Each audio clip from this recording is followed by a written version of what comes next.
सचराचरं तत्पदं दर्शितं येन तस्मै श्रीगुरवे नमः।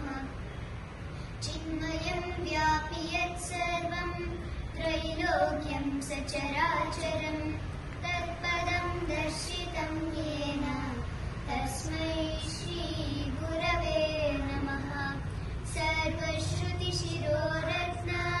विराजितपदाम्बुजः वेदान्ताम्बुजसूर्यो यः तस्मै श्रीगुरवे नमः।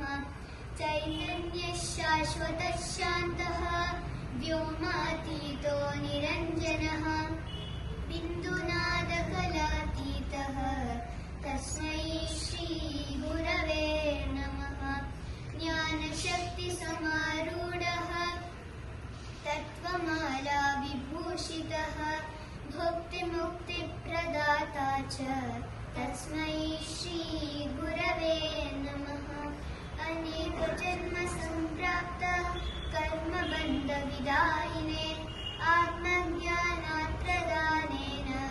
तस्मै श्रीगुरवे नमः। शोषणं भवसिन्धोश्च ज्ञापनं सारसम्पदः गुरोः पादोदकं सम्यक् तस्मै श्रीगुरवे नमः। न गुरोरधिकं तत्त्वं गुरोरधिकं तपः तत्त्वज्ञानात् परं नास्ति तस्मै श्रीगुरवे नमः। मन्नाथः श्रीजगन्नाथः मद्गुरुः श्रीजगद्गुरुः मदात्मा सर्वभूतात्मा तस्मै श्रीगुरवे नमः। गुरुरादिरमाधिश्च गुरुः परमदैवतं गुरोः परतरं नास्ति तस्मै श्रीगुरवे नमः।